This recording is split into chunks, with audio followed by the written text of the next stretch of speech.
اللهم صل على سيدنا محمد وعلى آل سيدنا محمد.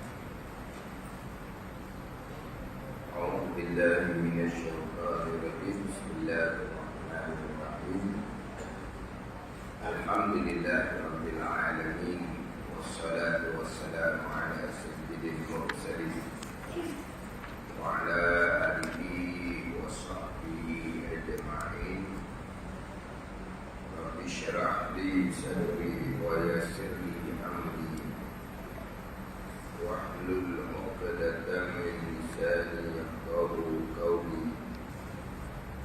سبحانك لا علم لنا إلا ما علمتنا إنك أنت العليم الحكيم. ولا حول ولا قوة إلا بالله العلي العظيم. Kitab Faridatul Faraid, surat 10 bait 6 daripada bawah. Surat 10 bait 6 daripada bawah. Qala al-muallif rahimahullah ta'ala wa nafa'ana bi'ulumihi amin.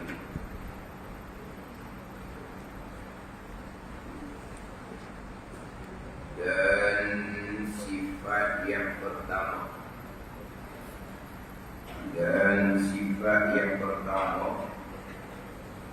daripada segala sifat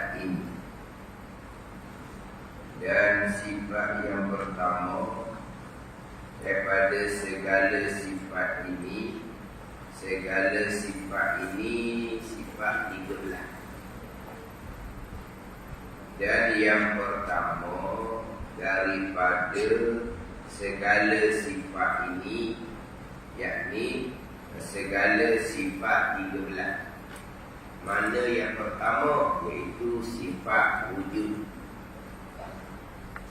dinamakan sifat nafsiyah. Jadi selesai pembicaraan sifat kalam, sifat yang ke-13. Kalau sifat 20 tak selesai lagi. Kaunuhu qadiran, kaunuhu muridan, sampai kaunuhu mutakalliman. 7 lagi ni sifat maknawiyah, belum lagi didatangkan. Sampai ke sifat kalam, sifat yang ke-13. Jadi nak bahagi pula sifat 13 ataupun sifat 20 ni ada berapa bahagian.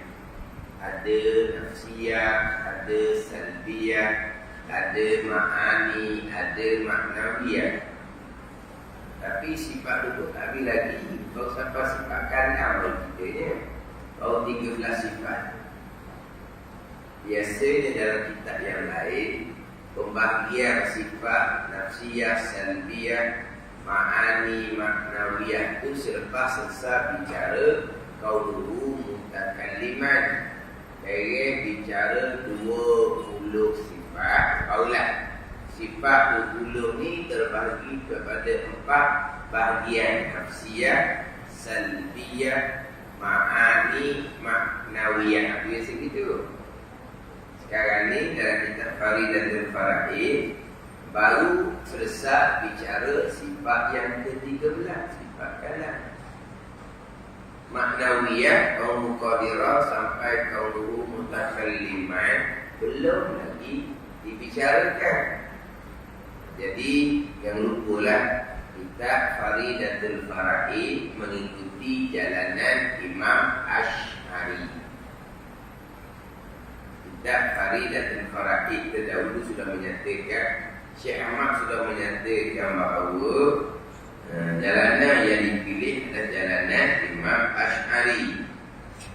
Di awal kitab dahulu, Asy'ariyatul Masyrabi, Malayuwiyatul Ma'rabi, Faqaniyatul Ibarati, Bayaniyatul Isyarati. Yang dibangsakan kepada Imam Asy'ari mazhabnya, lagi kepada Melayu bahasanya, lagi kepada Qatani tuturannya. Hari awal kita dahulu. Jadi kata Syekh Ahmad Al-Qatani, dia pakai jalanan Imam Abil Hasan Al-Ash'ari. Jalanan Imam Ash'ari. Jalanan Imam Ash'ari jangan lupalah yang wajib atas mukallaf mengetahui dan berpegang atas dalam tafsir 3 belah wujud sampai ke kalam. Itu jalanan yang rajih, yang kuat dalil. Tetapi jalanan yang masyhur bagi kita, yang wajib atas mukallaf mengetahui dan berpegang secara tafsir 20 wujud sampai qauluhu mutakalliman, keluar jumlah aqaidul iman yang terkandung di bawah asyhadu an la ilaha illallah wa asyhadu anna muhammadar rasulullah. 50 aqaid, 50 aqaidul iman. Masyhur kita seumpama itulah 50 aqaidul iman daripada sifat Allah yang wajib atas mukallaf mengetahui dan berpegang secara tafsir, secara terperinci 20 sifat. Masyhurnya begitu. Sifat 20, kemudian aqaidul iman yang 50, banyak masyhur. Tetapi jalanan yang rajih yang kuat tadi 13 wujud sampai ke kalam. Jadi aqaidul iman yang terkandung di bawah asyhadu an la ilaha illallah wa asyhadu anna muhammadar rasulullah 36. Tapi kita ni sebut sifat, tanya-tanyalah kita ni. Allah, kita belajar dah sifat 20, kita belajar sifat 13. Jadi banyak 33 jadinya. 13 kok dalam 20 tu lah. Kemudian aqaidul iman, simpulan iman 36. Pelik lagi tanya. 50 mana 36? Masyhur kita atas jalanan sifat 20, keluar aqaidul iman yang 50. Itu masyhur kitanya. Tetapi yang rajih yang kuat tadi adalah sifat 13, aqaidul iman yang 36. Itu yang rajih, itu jalanan Imam Ash'ari. Dalam kitab kita ni ada pula jalanan sifat 24, aqaidul iman yang 58. Ada kitab kita ni 24, bukan 20. Kemudian yang saya sebut semua tu lah dalam jadual hak sifat 20 tu 68 aqaidul iman. Itu jalanan Imam Sanusi 68. Jalanan Imam Sanusi. Jadi 68 ni diambil mana tu? Ambil daripada malaikat wajib ada, mustahil malaikat tak ada. Dia gitu, dia pecah-pecah rukun iman tu bulaknya. Jadi keluar jadi 68. Qiyamah wajib berlaku, mustahil qiyamah tidak berlaku. Jadi dua pula situnya. Hak rukun iman tu lah dia masuk berlaku situ. Jadi cukuplah 68 jalanan Imam Sanusi 68. Tapi kita masyhur 50. Dalam kitab kita ni ada jalanan 58. Sifat wajib 24, sifat mustahil 24. 20 jadi 24. Ada tambah lagi 4 dalam kitab Faridatul Faraid ni. Sifat idrak, sifat takwin. Kaunuhu mudrikan, kaunuhu mukawwinan. Jangan buat pelik lah. Faridatul Faraid kita ni round yang kedua dah ni. Ni kedah kitab dak laku kitab dia. Dah habis faridah, ulang round kedua. Kalau tukar kitab lain, kedah kitab boleh juga jual kitab baru. Kita ni round yang kedua ni. Jadi sifat 20 tambah lagi 4. Idrak, takwin, kaunuhu mudrikan, kaunuhu mukawwinan. Jadi 24 sifat yang wajib, lawannya 24. Jadi capur 4 sifat yang wajib, capur 4 sifat yang mustahil, lawan pada 4 yang wajib itu jadi 8. 50 capur 8 jadi 58. 58 tu tidak masyhur dan tidak rajih, tidak kuat dalil. Jadi yang masyhurnya 20, keluar aqaidul iman yang 50, jalanan yang rajih jalanan Imam Asy'ari 13, keluarlah aqaidul iman yang 36, menjadi kewajipan yang pertama, permulaan yang wajib atas mukallaf adalah mengenal akan Allah dan Rasul, iaitu mengetahui dan berpegang akan aqaidul iman yang 36. Atas jalanan Imam Asy'ari 50, atau atas jalanan yang masyhur. Ni yang saya bisa sebut ni, orang tu cakap selagi aqaidul iman yang 50 tak ada di akidah, semayang puasa Tuhan tak terima. Sebab aqaidul iman yang 50 ni adalah permulaan yang wajib atas tiap mukallaf, mengenal Allah dan mengenal Rasul, mengetahui dan berpegang akan hukum bagi sifat yang wajib bagi Allah dan Rasul, mengetahui dan berpegang akan hukum bagi sifat yang wajib dan mustahil atas Rasul. Sifat yang wajib bagi Allah, kita berpegang hukum dia. Tentu sungguh sifat yang wajib bagi Allah wujud, kidam, bakak ni. Sifat yang mustahil kita pegang hukumnya. Tentu tak sama sekali. Kalau Tuhan tak ada, kalau Tuhan baharu, kalau Tuhan binasa, itu hukum dia panggil. Kita pegang hukum dia. Kita pegang tentu sungguh Rasul, sidik, amanah, tabligh, fatanah, atau pegang akan hukum sifat yang wajib bagi Rasul. Sifat yang mustahil kita pegang hukum dia. Kita pegang tentu Rasul tidak dusta, tidak khianah, tidak sembunyi wahyu, tidak bodoh. Tu hukum dia kita pegang. Dusta sifat mustahil bagi Rasul, khianah sifat yang mustahil. Kita pegang sifat mustahil, kita pegang hukum dia. Apabila dusta Rasul akal tak terima, tu mustahil pada akal. Apabila khianah Rasul akal tak terima, dipanggil mustahil pada akal. Kita pun berpegang Rasul tentu tidak dusta. Sebab dusta akal tak terima sama sekali. Tak logik seorang manusia yang dilantik di Rasul tiba-tiba pembohong. Jadi kalau Allah dilantik Rasul pembohong, jadi Allah yang tersilap. Mustahil Allah tersilap. Sebab kita mengenal Allah yang bersifat dengan ilmu. Pada ni. Jadi apabila dusta akal tak terima, mustahil pada akal, kita pun berpegang akan hukum dia. Kita pegang Nabi Rasul pasti tidak dusta, tidak khianah, tidak sembunyi wahyu, tidak bodoh. Atau pegang hukum. Jadi keluar aqaidul iman yang 50 masyhur dia, permulaan agama.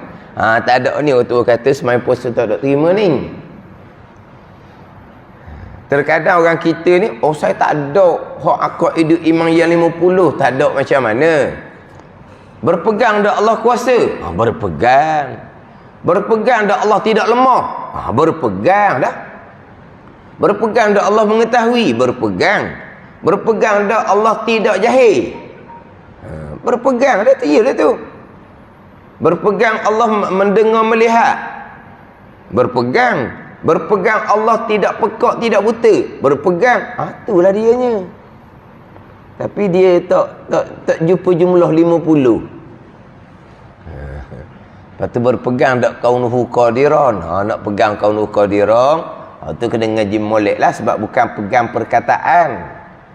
Apa sebenarnya makna qiyamuhu ta'ala binafsi? Maksud dia sebenar. Setakat kaunuhu qadiran. Apakah makna kaunuhu qadiran? Setakat keadaan Allah yang berkuasa itu balik bahasa terjemah. Apa maksud yang sebenar? Nak pegang maksud tu lah. Tak lepas kitanya hanya tahu terjemahan kaunuhu qadiran, bahasa Melayu kitanya keadaan Allah yang kuasa. Tak ada akidah 50 gitu. Sebab hanya pegang perkataan. Lepas tu macam mana? Akidah 36.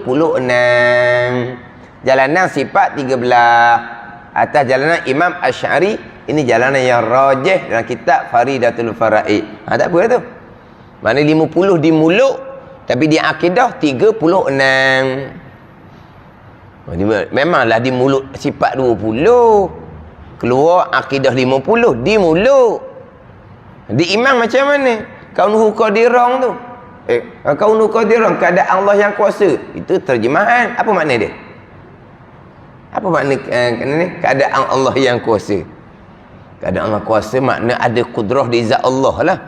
Dan memang ada kudrah di zat Allah, sebab kita bicara sifat yang ketujuh, sifat kudrah kan? Kita bicara sifat yang ketujuh, sifat kudrah. Kudrah Allah. Mana apa ni? Kudrah ada tak di zat Allah? Ada. Itu sifat yang ketujuh dah. Kaunuhu qadirang, ada kudrah di zat Allah. Apa beza dengan sifat yang ketujuh, sifat kudrah? Pada ni. Jadi biasa-biasa kita ni 50 sifat 20, aqaid 50 hanya di mulut. Di akidah sifat 13, aqaid 36. Aqaidul iman, simpulan iman yang 36. Ni hak wali kitanya lah. Jadi dalam kitab Faridatul Faraid mengikut jalanan Imam Asy'ari sifat 13. Jadi dalam kitab Faridah ni selesai bicara sifat kalam, nak berhenti dulu. Jadi hak sifat 13 ni pembahagian dia nafsiyah, salbiyah, ma'ani, dan disusuli dengan maknawiyah yang belum dibicarakan, iaitu kaunuhu qadiran sampai kaunuhu mutakalliman. Satu lagi pula, kita nak memahami sifat maknawiyah, kita kena faham dahulu apa dia sifat wujud, apa dia sifat kidam, apa dia sifat nafsiyah wujud, apa dia sifat salbiyah kidam sampai wahdaniyah, apakah dia sifat ma'ani kudrah sampai ke kalam. Faham sini baru boleh faham maknawiyah. Kenapa kudrah ada kaunuhu qadiran? Kenapa wujud kidam baqa tak ada kaunuhu? Kenapa kudrah je ada kaunuhu qadiran? Wujud kenapa tidak ada kaunuhu? Kidam baqa kenapa tidak ada kaunuhu? Ni nak faham 20. Tak apa tak faham 20 pun, pegang 13. Okey dah tu. Tak ada masalah dah. Itu jalanan yang rajih, yang kuat dalil. Mana ni? Kemudian apakah beza antara kudrah dengan kaunuhu qadiran? Apakah beza antara iradah dengan kaunuhu muridan? Pasti beza sebab sifat lain-lain.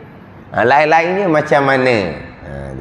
Jadi nak faham kaunuhu ni kena faham nafsiyah, salbiyah, ma'ani, maknawiyah. Kemudian pembahagian nafsiyah, salbiyah, ma'ani, maknawiyah ni bukan pegangan ni. Ini bukan pegangan. Wajib berpegang wujud sifat nafsiyah, tidak. Cuma ulama membahagikan kepada nafsiyah, salbiyah, ma'ani, maknawiyah untuk memudahkan lagi kita memahami sifat wujud tu macam mana, sifat kidam baqa tu macam mana, untuk lebih kita mudah memahami. Tapi oleh kerana nafsiyah, salbiyah, ma'ani, maknawiyah ni bahasa Arab, hak faham dah sikit-sikit pun jadi pening. Dah bunyi bahasa Arab kan, untuk lebih memahami. Jadi ini semua susunan ulama belakang ni, nafsiyah, salbiyah, ma'ani, maknawiyah ni. Jangan tak tanya pula dalil mana, dalil Quran hadis bahawa wujud sifat nafsiyah, kidam baqa sifat salbiyah, mana dalil Quran hadis? Tak usah tanya dalil lah, sebab ni ulama yang susun. Pada ni ulama yang susun untuk memudahkan kita memahami. Dia kita sebut semua tu lah, ilmu-ilmu ni memanglah ulama yang susun belaka. Hak wujud kidam baqa pun ulama yang susun. Pada wujud kidam baqa pun ulama yang susun. Cuba cari dalam hadis susun wujud kidam baqa, tak ada. Ulama yang susun sumbernya Al-Quran dan hadis. Hak contoh saya biasa buatnya hak ilmu tajwid. Datangkan dalil hadis. Ini hukum nun mati, hukum tanwin ada 5. Datangkan hadis. Ngaji semua dah ilmu tajwid dah. Jumpa dah hadis. Hukum mi mati ada 3. Lepas tu ada mak ada. Hadis mana? Tak pernah tanya tau. Tanya ustaz mengajar tu, ilmu tajwid, tanya dia, hadis mana hak Nabi kata hukum nun mati ada 5? Tanya ustaz mengajar tu, hadis mana? Oh, tak ada hadis. Tak ada hadis bukan hak Nabi, tak mau belajar lah. Awak gitu. Tanya. Kejut kawan tu. Tak pernah dengar lagi orang tanya tau. Cuba tanya orang ngajar tajwid ya. Dalilnya mana? Dalil hadis. Kejut kawan tu. Oh, saya mengajar Quran ni puluh-puluh tahun dah. Ni orang pertama tanya dalil. Dalil hadis. Oh lah nak dalil lah. Main duduk ikhfa, izhar, ikhfa, idgham, ikhla. Hadis mana? Mana? Tu semua tak usah tanya hadis lah, ulama yang susun belaka. Tapi ulama susun nun mati jumpa huruf bergiang-giang ni, bacanya izhar, bacanya ikhfa, bacanya idgham, bacanya ikhla. Hak Nabi lah bacanya gitu. Tapi tak ada lah masa Nabi tu nama tu tak ada lah. Nama-nama tu ulama yang buat. Jadi ulama buat ni, ni kena baca seumpama ni letak nama izhar. Kena baca seumpama ni letak nama ikhfa. Orang sekarang ni ngaji izhar ikhfa, dia terjemah. Apa makna izhar ikhfa? Saya ngaji budak-budak tak ada terjemah tu. Tak terjemah. Cuma tahu izhar ikhfa je. Kenapa keluar nama izhar? Kenapa keluar nama ikhfa? Tu tak datangkan terjemah. Tapi tahulah macam mana cara nak baca. Cara nak baca tu izhar ikhfa itu kan. Tapi tu dak hurah makna, sebab makna izhar apa semua tu. Habis sekarang ni saya dengar orang ngajak, comel dia tadi hurah. Tapi nama-nama ilmu tu tak ada masa Nabi. Nabi tak ada tu. Tak ada izhar, tak ada ikhfa. Tapi bacaan izhar ikhfa ni bacaan siapa? Quran semua bacaan Nabi sallallahu alaihi wasallam. Jadi ulama yang susun untuk memudahkan kita ngaji Quran. Begitu je lah. Kadang-kadang kita dah ingat mana kadang-kadang. Huruf-huruf ikhfa tu contohnya. Tapi ingat mana? Ingat huruf ikhfa. Tapi ingat mana?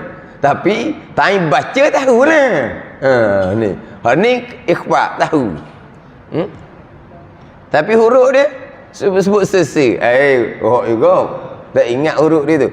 Ikhlas boleh lah, ikhlas. Tak ikhfa tanya ikhlas, tanya apa ikhlas? Tanya ikhfa tu. Berapa huruf?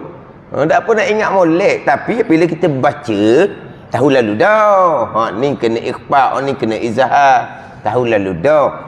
Tapi dah ingat pada ni. Sama juga dengan pegangan, walaupun kita tak apa pun, tapi dah akidah kita comel dah, cukuplah. Tapi kalau tak tahu huruf dia tu, kalau anak tanya susah lah gitunya. Mana tengok buku? Kono-kononya. Dia ajar mana? Paling nak tengok huruf ikhfa tu mana. Anak tanya huruf ikhfa kan? Minta buku mana? Mana buku? Tak ajar buku mana? Bertunjuk. Kena-kena nak tengok ikhfa, mana huruf ikhfa. Sebab apa? Dia tak tahu nak jawab. Minta buku kononnya. Nak tengok buku, kena-kena dia nak jawab ikhfa tu lah.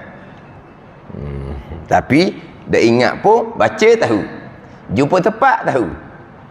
Tapi nak cerita itu semua ada susunan ulama. Kalau nak minta dalil tak ada lah.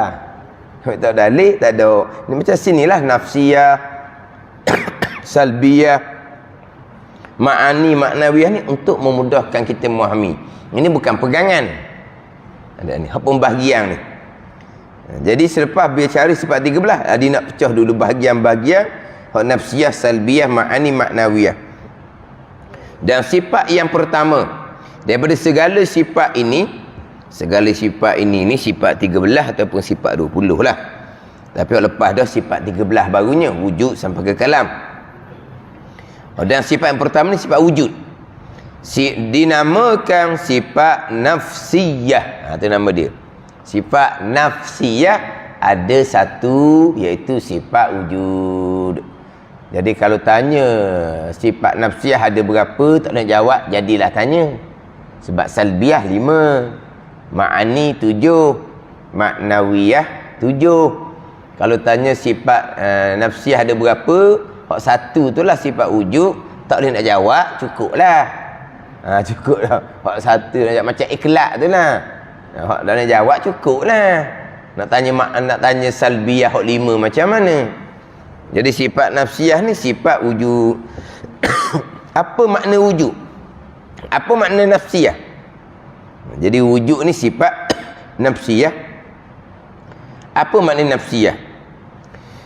Nisbah kepada nafsu dengan makna zat. Itu terjemahan kepada nafsiyah. Nafsiyah dengan makna dia nafsun. Nafsu ni diri, zat. Dia masuk ia nisbah nafsiyah. Dibangsakan kepada nafsu. Nafsu dengan makna zat. Nafsu dengan makna zat. Kerana apa? Kerana tiada melazim ia melainkan akan zat. Kerana tiada melazim ia wujud melainkan akan zat. Kerana tiada melazim ia wujud melainkan akan zat, dengan makna antara wujud dengan zat ni tak bercerai. Tak bercerai macam mana? Apabila sebut kata ada, pergi kepada nafsu zat. Sebut kata nafsu zat, pergi kepada ada. Dua ni. Sekarang wujud sifat. Nafsu ataupun zat tu diri Tuhan. Tapi antara wujud dengan zat tu dia tidak bercerai. Dan tidak terima akal sesuatu zat tanpa sifat wujud.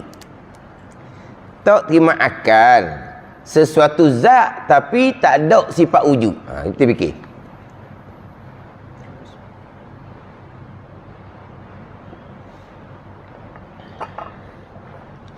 Ada tak suatu zat, suatu diri perkara, tapi tidak ada sifat wujud di zat.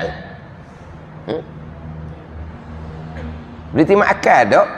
Satu zat tanpa sifat wujud. Terima akal ke tak? Kita pun pening. Berpening. Memang tak terima akal lah. Patut dia pening tu. Tapi akal boleh terima tak? Suatu zat tanpa sifat kidam. Akal boleh terima tak? Satu zat tapi tak ada sifat kidam. Akal boleh terima? Tak terima akal kau. Dan zat kita ni ada sifat kidam ke? Akal boleh terima tak satu zat tanpa sifat baqa? Kenapa tak terima? Zat kita ni tidak bersifat sifat baqa. Akal boleh terima tak satu zat tanpa sifat kudrah? Tu hak terlantar semua orang kena bicara tu. Tak ada kudrah dah tu. Akal boleh terima tak satu zat tanpa sifat hayat? Boleh terima? Hak mana? Dia panggil apa? Hak terbujur. Terbujur apa panggil? Terbujur tau. Hak mati dah tu lah. Bukan panggil apa? Terkujur ke terbujur? Apa? Dia panggil terbujur kaku. Bukan gitu. Mana apa ni? Mana akal boleh terima lah. Zat memang zat tu ada. Tapi tak ada sifat hayat. Memang akal boleh terima. Orang ada. Kalau orang tak ada nak mandi mana? Pok mak tak ada dah. Dia kata kalau pok mak tak ada nak mandi macam mana? Pok mak tak ada. Maknanya bukan zat pok mak tak ada, ruh pok mak tak ada. Ada ni kita kata pok mak tak ada. Mari pergi semayang. Nak semayang apa pok mak tak ada? Kita nak semayang ni pok mak ada zat lah. Pok mak tak ada ruh. Makna apa ni? Makna zat tanpa sifat hayat. Akal boleh terima? Orang mati zat tanpa sifat wujud. Zat tanpa sifat wujud, akal tak terima. Jadi sifat wujud ni sifat yang dibangsa kepada zat. Sebab apa? Sebab wujud dengan zat dia tak cerai. Itu dia panggil wujud sifat zat. Dia panggil sifat nafsu, sifat diri, sifat nafsiyah dia panggil. Itu je lah. Sifat yang dibangsakan kepada nafsu, kepada diri zat. Dengan bahawa tidak bercerai antara sifat wujud dengan zat. Dan akal tak terima satu zat tanpa sifat wujud. Itu panggil sifat nafsiyah. Sifat yang dibangsakan pada diri. Sebab apabila disebutkan wujud, maka akal kita terus nampak di zat. Kalau kata pomak ada, mana akal kita tu pergi pada tubuh pomak. Tu. Sebut kata ada, akal kita tu tuju kepada diri perkara. Kalau kata barang tu ada ke tak? Barang tu ada. Sebut kata ada, akal kita tu tuju pada diri barang kita tanya tu. Tu dia panggil sifat bahasa pada diri. Sifat yang bahasa kepada zat. Mana perlu sebut kata ada Tuhan, maknanya pergi kepada zat Tuhan tu ada. Tuhan bersifat dengan sifat wujud, tapi zat Tuhan tak ada. Ada gitu. Jadi maknanya dia panggil sifat yang pada zat, pada diri, dia panggil sifat nafsiyah. Nafsu tu diri lah. Diri Tuhan di sini. Hak kita baca dalam wirid semayang tu kan, tu diri hamba. La yukallifullahu nafsan illa wus'aha. La yukallifullahu nafsan, tidak memberati oleh Allah akan nafsan, akan diri seseorang hamba. Itu diri lah tu, nafsu tu. La yukallifullahu nafsan illa wus'aha, tidak memberati oleh Allah Ta'ala akan satu diri, satu zat. Tapi nafsu di situ, zat di situ, zat hamba. Itu nafsu, ataupun dia panggil zat. Diri hamba. La yukallifullahu nafsan illa wus'aha. Di sini kita bicara nafsu ataupun zat Tuhan. Sama juga dengan wujud kita. Dia panggil sifat nafsiyah. Sifat wujud ni yang dibangsa kepada nafsu, kepada zat diri kita manusia. Nafsiyah lah juga dia panggil. Sifat wujud kita dia panggil sifat nafsiyah. Bila sebut kata Pok Mak ada, maka akal tu tuju kepada zat, kepada diri Pok Mak. Itu sifat nafsiyah. Itu yang pertama. Dan yang lima kemudian daripadanya.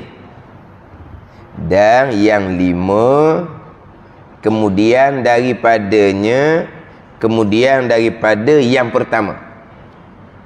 Dan yang kelima, dan yang lima, jangan yang kelima. Dan yang lima kemudian daripadanya, daripada sifat yang pertama, sifat salbiyah. Begitu je. Dan yang lima ni mana ni? Yang lima ni kemudian daripadanya. Nya tu mana? Sifat yang pertama. Sifat yang pertama tu mana? Wujud. Yang lima kemudian ada wujud di mana? Qidam, baqa, mukhalafatuhu ta'ala lil hawadis, qiyamuhu ta'ala binafsih, wahdaniyah. Anda ni. Jadi ayat kita tu. Orang sekarang tak sebut gini tau. Disebut wujud. Lepas tu lima sifat ni qidam, baqa sampai ke wahdaniyah lah. Kita ni duduk ni.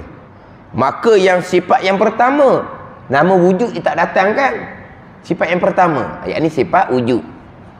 Dan yang lima kemudian daripadanya, kemudian daripada sifat yang pertama, sifat salbiyah. Hak lima ni, mana lima ni? Cari sendiri lah. Lima mana? Lima kemudian daripadanya, kemudian daripada sifat yang pertama. Lima kemudian daripada sifat wujud. Mana? Qidam, baqa, mukhalafatu ta'ala lil hawadis, qiyamuhu ta'ala binafsih, wahdah. Ni hak lima ni. Yang lima, bukan yang kelima, yang lima. Macam orang niat, orang beli daging korban, lembu korban, betul lah. Ada salah akad. Orang suruh akad, saya beli satu bahagian daripada 5 bahagian. Saya beli satu bahagian, ada 7 bahagian. Saya beli bahagian yang ke-7. Mari seorang, saya beli bahagian yang ke-7. Bahagian ketujuh belaka dia ambil. Orang suruh akad jual beli, saya beli satu bahagian daripada 7 bahagian. Bukan saya beli bahagian yang ketujuh. Jadi kalau 7 orang beli bahagian yang sama, lepas tu bahagian 6 lagi tu siapa nak beli? Ni mari beli bahagian ketujuh. Ni mari beli bahagian ketujuh. Hok monggeng tu kali. Dah bahagian ketujuh. Orang kata beli satu bahagian dari 7 bahagian. Bukan beli bahagian yang ketujuh. Lain makna tu. Satu bahagian dari 7 bahagian dengan saya beli bahagian yang ketujuh. Lain. Sini lah. Dan yang 5 tadi saya selalu sebut tadi. Dan yang kelima. Oh, yang kelima lain. Yang 5 lain. Yang kelima 1, 2, 3, 4 dok. Yang kelima saja. Tu kelima tau. Yang 5 ni 5 sifat Qidam sampai ke wahdaniyah. Kalau kita janji hari tu buat korban 5 bulan tau. 5 bulan. InsyaAllah lah 5 bulan. Kita raya hari Ahad. InsyaAllah 10 hari bulan. Tunggu pengumuman daripada pihak berkuasa agama lah. 1 Zulhijjah tu jatuh hari apa. Dia akan tengok nak bulan lah pula ni untuk menentukan 1 Zulhijjah. Untuk menentukan hari Arafah 9 Zulhijjah. Lepas tu hari raya haji 10 Zulhijjah. Dan hari tasyrik yang 3 tu yang diharamkan kita berpuasa. Dia akan maklum, dia akan balik lah. Cuma kita ni kalau ikut takwim tu 10 Zulhijjah 10 Julai jatuh hari Ahad. Jadi Selasa lepas Ahad tu hari tasyrik. Tak habis lagi tu 9 lembu tu. Dia bukan, dia kalau di Kelantan pasal ngaji dulu, ngaji kat kampung lah, ngaji pondok cuti. Kalau raya puasa cuti 1, 2, 3 hari je, kejap je. Dah ni. Lepas tu ngajar lah. Raya haji dia cuti lebih sikit. Raya haji dia cuti lebih sikit. Sebab raya haji ni Idul Akbar, raya besar. Raya puasa Idul Asghar, raya kecil. Tu. Ada ni. Raya haji Idul Akbar, raya besar. Raya puasa Idul Asghar, raya kecil, raya puasa. Tapi kita dah, kita raya puasa besar sebab lapar sebulan. Raya haji pula satu laginya baru je sudah raya puasa 2 bulan. Jadi duduk jauh-jauh tu nak cukup belanja, nak balik kampung pula raya haji tu dia jadi macam kurang sikit lah. Sebab dia habis duit di raya puasa dah. Bukan? Dah antara raya haji puasa 10 bulan tak raya. Bila 10 bulan tak raya, bila timbul raya puasa jadi sungguh lepas lama tak raya. Walhal sekarang ni kalau kira kerajaan sama dah. Raya puasa cuti 2 hari kerajaan. Raya haji cuti 2 hari juga. Kalau tak silap dulu raya haji cuti sehari je. Tahu? Sekarang ni raya haji cuti 2 hari tau. 2 hari dah sekarang ni. Raya puasa 2 hari, raya haji 2 hari. Nak moleknya raya puasa cuti sehari, raya haji cuti 4 hari. Raya haji cuti 4 hari lah. Sampai ke hari tasyrik 13 Zulhijjah tu. Raya puasa cuti hari sudah lah. 2 Syawal kerja lah. Mana kamu? Tu raya kecil je waktunya. Dok. Waktu lah kita perhabis duit. Beli macam-macam. Lepas tu sampai musim raya haji, sayang duit pula. Nak menyertai ibadah korban. Berapa duit habis dah buat belanja raya puasa. Orang kita je raya puasa ni belanja besar. Orang Arab orang apa ada raya puasa raya lah. Raya lah. Sehari je haram puasanya. Raya haji 4 hari haram puasa. Hak tu besarnya.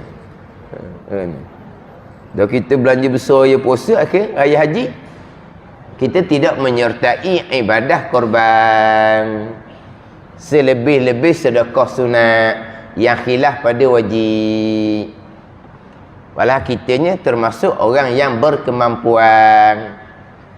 Orang yang tidak berkemampuan tapi daif sikit sebab fikir Pak Covid contohnya. Carilah hak korban hak murah sedikit. Macam hak luar negara. Bukan kita nak cari hak murah. Sebab Kurban ni kita nak mendampingkan dengan Allah. Qarraba yuqarribu qurbanan, nak qurbah, nak menghampirkan diri dengan Allah. Nak korban ni kena hak paling baik lah. Jangan nak pilih hak paling murah. Tapi kalau kita ni kurang kemampuan, yelah musim-musim sekarang ni kan, jadi bolehlah ambil hak murah. Jangan kita orang yang berkemampuan sangat-sangat pergi cari hak murah juga, nak korban apa gitu. Itu belum lagi dituntut korban nyawa tu untuk menegakkan agama Allah. Kalau dituntut korban nyawa untuk menegakkan agama Allah, lagi dululah jawapan dia. Ini hanya korban menggunakan wang ringgit. Yang wang ringgit itu untuk perkara lain tu banyak mana dah kita buat sia-sia. Buat sia-sia. Banyak mana dah kita buat sia-sia daripada hak rezeki yang dikurniakan oleh Allah, yang kita membazir tu. Banyak mana? Jadi untuk korban RM800. Kalau luar negara RM300 je. Ada ni. Walau kita berkemampuan, ada berkemampuan. Buat sekadar mampu. Iza amartukum bi amrin fa'tu minhu mastata'tum. Nabi perintah, apabila diperintahkan kamu, buat sekuasa kamu. RM800, lemah sikitlah sekarang ni. Kalau 300 tu bolehlah, boleh usaha-usaha. Carilah 300 pun. Hak luar negara. Ada ni, cari 300 negara. Bukan nak lari daripada mahal kepada murah, bukan. Nak hak setakat mampu kita. Hak nak setakat mampu kita. Tapi ada orang gitu. Dia hak ambil luar negara tu kerana atas faktor nak cari murah. Dia hidup tak ada apa dah. Anak-anak cucu senang belaka dah. Dia nak cari murah juga. Apa tak tahu. Dia hak duit banyak-banyak tu berkali nak tengok jumlah dia dah. Nak tengok jumlah. Sekarang tak ada tengok jumlah dah sekarang ni. Buku bank ada dah. Buku bank ada dah. Tengok internet banking. Pandai internet banking Saya internet banking pandai juga. Tapi kena tukar semua. Buat salah semua. Buat salah dia belok, kena buat nak lain pula, panggil orang pula tolong buat. Lepas tu kita masuk. Salah pula, dibelok pula, panggil pula orang tolong buat, kena tukar pula nombor lain. Pening pula kita nak mikir nombor. Kena tukar semua. Salah semua. Nah, kita pakai buku dulu lagi buku saya, ni tak dah apa orang ketinggalan zaman dah. Saya nak buku. Dululah ni dia tutup lah, dia kertas je. Nak tengok pada jumlah ke macam mana, sayang. Lepas tu tanya pula mana afdal kita korban dalam negara dengan luar negara. Afdal korban di depan mata kita, di kampung kita sendiri. Sehingga kan zaman dahulu, orang dulu-dulu banyak dia berwakilkan korban di Mekah. Tetap afdal korban di tempat kita daripada korban di Mekah. Apa dia ni? Afdal kita korban di tempat kita daripada kita wakilkan kepada orang yang mengerjakan haji, melakukan ibadah korban kita di Mekah. Afdal tempat kita lagi. Nak banding kita wakilkan korban di Mekah. Di Mekah pun afdal tempat kita. Hak negara lain tu selalu tanyalah. Afdal tempat kita lah. Afdal di rumah kita. Biar kalau kita dapat melihat ibadah korban di jalan kan. Afdal. Tapi dah kita tak mampu nak cari hak di tempat kita 800 tu mahal, kita carilah hak luar negara. Tu pun kena cermat juga. Macam mana cara dia menerima wakil, macam mana cara dia serah wakil kita kepada orang lain pula diserah. Sebab yang kita serahkan wakil tadi dia tak pergi, dia akan wakil pula pada orang lain. Kena biasa sebab boleh orang yang mewakilkan orang lain boleh dengan keizinan yang wakil hak mula-mula. Boleh je. Tapi biar jelas molek. Ni tak apa, jelas je serah wakil ni. Hak luar negara ni pula.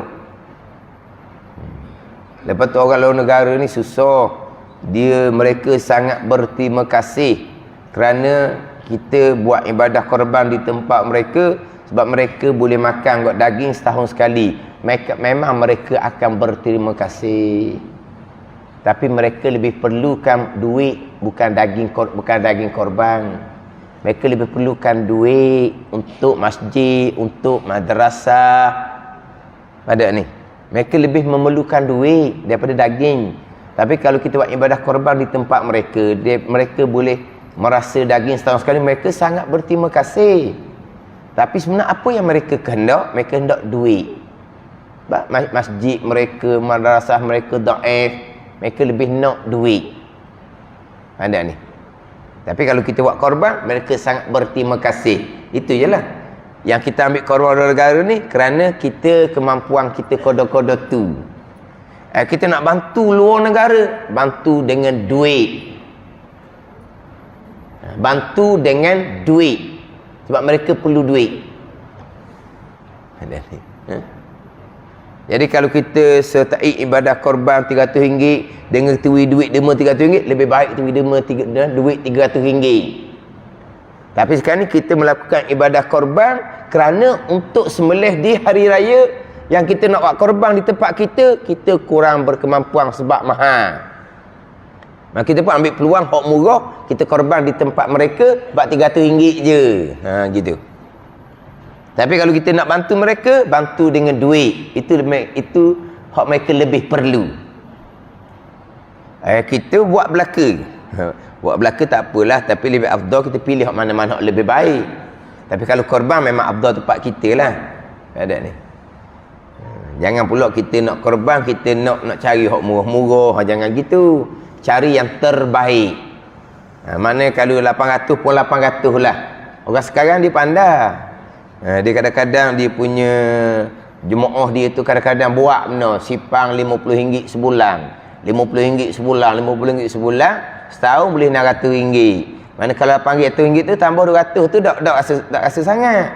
Sebab tambah 200 je tak rasa sangat lah. Ada orang sekarang ni dia pandai cari jalan. Sebab nak keluar RM600 secara stokor tu berat sikit lah.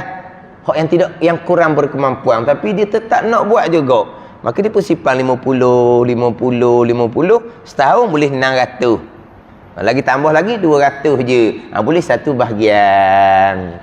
Itu atas orang hak nak. Atas orang hak nak. Orang yang melakukan perintah Allah Ta'ala, melakukan ibadah korban, tak akan jadi susahnya. Tak akan jadi susah. Orang yang sayang kedekut, susah sama-sama jadinya. Susah, duit tak ada semua duit ada tapi rasa macam tak ada je. Ni hati yang jadi rasa miskin, hati rasa tak cukup. Tapi kalau hati tu qanaah, memada, bersyukur dengan apa ada, cukup semuanya, kaya hati dia.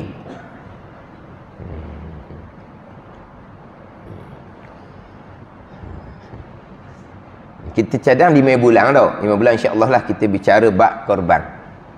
Sebagai ilmu penambahan lah. Sekarang ni alhamdulillah dah. Ilmu tu jadi sudah berkembang. Ilmu bab korban sudah berkembang lah. Jadi orang-orang yang bertanya pun nampak soalan-soalan tu soalan yang ada ilmu dah sikit sebanyak tu. Kalau tak ada ilmu tu soalan-soalan bab ibadah korban ada ilmu dah sikit sebanyak. Soalan yang nak memastikan apa yang dipaham tu betul ke tak betul, gitu je. Kalau dulu dah kisah sekarang ni dah dia tahu dah. Awak gini macam mana? Awak gini macam mana? Mana dia tanya tu macam dia sudah tahu sedikit. Tapi nak lebih jelas, nak lebih pasti. Mana ilmu. Jangan buat korban gitu, jangan. Buat dengan ilmu.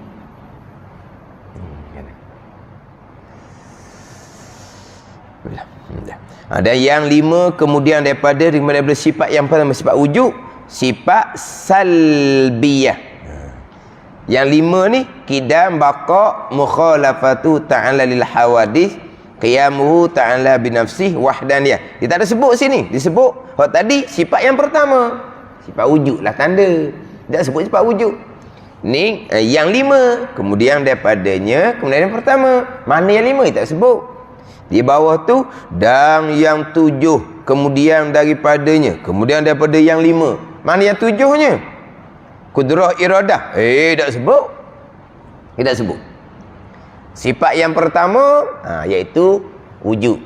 Dan yang 5 kemudian daripadanya, kemudian yang pertama, yang 5 ni qidam sampai wahdaniyah. Di bawah tu dan 7 yang kemudian daripadanya, yang bukan daripada yang 5, sifat ma'ani. Mana yang 7 ni? Kudrah sampai ke kalam. Dia gitu je. Ni jadi kitab-kitab ni di jenis apa ni? Jenis kena mikir sikit lah.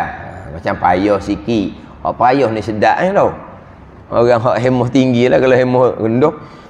Dah yang pertama sifat mana? Dah yang 5, kemudian daripada yang pertama sifat mana? Tu faham lah. Kita nak bicara sifat 13 ataupun sifat 20. Jadi yang 5 kemudian daripada yang pertama ni sifat salbiyah. Dan makna salbun itu nafi, ternafi. Kerana tiap-tiap satu daripadanya, daripada yang 5 ni, menafikan kekurangan daripada Allah Subhanahu wa ta'ala. Menafikan kekurangan daripada Allah Subhanahu wa ta'ala. Manapa? Qidam ternapi baharu. Baharu kekurangan. Baqa ternapi binah kesudahan. Kesudahan tu kekurangan. Mukhalafatuhu ta'ala al-hawadis ternapi sama Allah dengan makhluk. Itu sama Allah dengan makhluk, itu dipanggil kekurangan. Jadi salbun ni salbiyah yang dibangsa pada ternapi dengan bahawa sifat ni ternapi akan kekurangan bagi Allah Subhanahu wa ta'ala. Ternapi ada permulaan. Permulaan tu kekurangan. Ternapi ada kesudahan. Kesudahan tu kekurangan. Itu sifat salbi dia panggil. Sifat salbiyah. Setengah menghuraikan bahawa sifat salbiyah ni sifat yang mana nak reti sifat ni kena tafsir dengan tak ada. Tu. Bab salbi ni ternapi, tak ada salbi ni. Ternapi macam tak ada macam mana? Qidam. Makna apa qidam sedia? Makna tak ada permulaan. Baqa kekal. Kekal mana apa? Tak ada kesudahan. Ada ni. Sebab sebut sedia. Sebut sedia.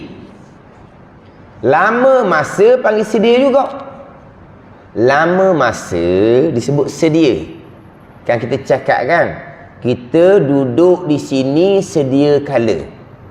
Kita kerja di tempat ni sedia kala. Mana? Sedia juga tu. Tu sedia makna lama masa. Dah sedia mana apa kidam ni? Tidak ada permulaan. Itu salbi. Nak reti makna sedia, kena tafsir dengan tak ada permulaan. Ada ni. Kalau gitu kudrah nak reti dia dengan kena tafsir dengan tidak lemah. Ada. Sebut kudrah kita faham dah. Allah kuasa. Tidak lemah tu lazim dia. Faham tak ni? Bukan kata nak reti kuasa kena terjemah dengan tidak lemah. Tidak. Itu hanya lazim dia sahaja. Lazim daripada kuasa pasti tidak lemah. Adapun sedia. Sedia ni mana apa sedia? Tak ada permulaan. Barulah pergi pada sifat Allah. Sedia mana apa sedia? Lama. Duduk kapung tu lama dah. Panggil duduk kapung tu sedia kala. Tapi kalau ikut lugah Arab, lama ni lama masa sedia kala lama masa ni ia letak setahun. Setahun panggil qadim dah. Qidam zamani dia panggil. Qidam zamani. Jadi sedia kala tu setahun boleh letak dah sedia kala. Tapi kalau kita cakap Melayu, kita letak sedia kala, walau kita baru setahun duduk kapung tu, orang kata kita bohong. Orang tanya kita, dia mau duduk kapung ni? Kita duduk kapung ni sedia kala dah. Orang pun kata bohong. Bohong Dibeli rumah sini dah ke luar Pada ni. Walau dari segi bahasa Arab, setahun tu panggil sedia kala dah. Sedia kala dah. Setahun sedia kala. Pada ni. Dari segi bahasa Arab lah gitulah. Mana setahun tu dipanggil sedia kala. Kita bahasa Melayu sedia kala ni tok nenek orang kampung tu panggil sedia kala. Orang mari beli rumah kemudian, mari beli tanah kemudian, ataupun berkahwin dengan orang kampung tu, saya sedia kala. Dia orang mana? Dia cakap dah bukan orang Terengganu. Dia cakap duduk Terengganu lama-lama, tak ada bahasa Terengganu langsung. Mana? Kerah lidah tu. Duduk Terengganu lama-lama, tak ada bahasa Terengganu. Lepas tu koyak sedia kala. Sedia kala macam mana? Sebab kita sedia kala hak tok nenek lahir situ. Bahasa Arab tak. Dia kalau setahun tu dia panggil sedia kala. Sedia dengan makna lama masa. Ni apa makna kidam? Tak ada permulaan. Bakak kekal. Apa makna kekal? Kita cakap kekal juga. Kita kekal dah duk kampung ni. Kita kekal dah kerja tempat ni. Selesa kita kerja tempat ni. Kita kekal dah. Kekal dak mati emang. Kekal gitu. Mana kekal dak pindah dah. Dak cari kerja tempat lain dah tu kekal. Allah bersifat sifat kekal. Mana apa kekal? Tak ada akhir. Tu salbiyah. Mukhalafatu ta'ala hadis tidak serupa dengan makhluk. Bersalahan dengan makhluk. Bersalahan macam berlawang aja, tak serupa. Wahdaniyah, esa, tidak berbilang. Itu dia panggil salbiyah.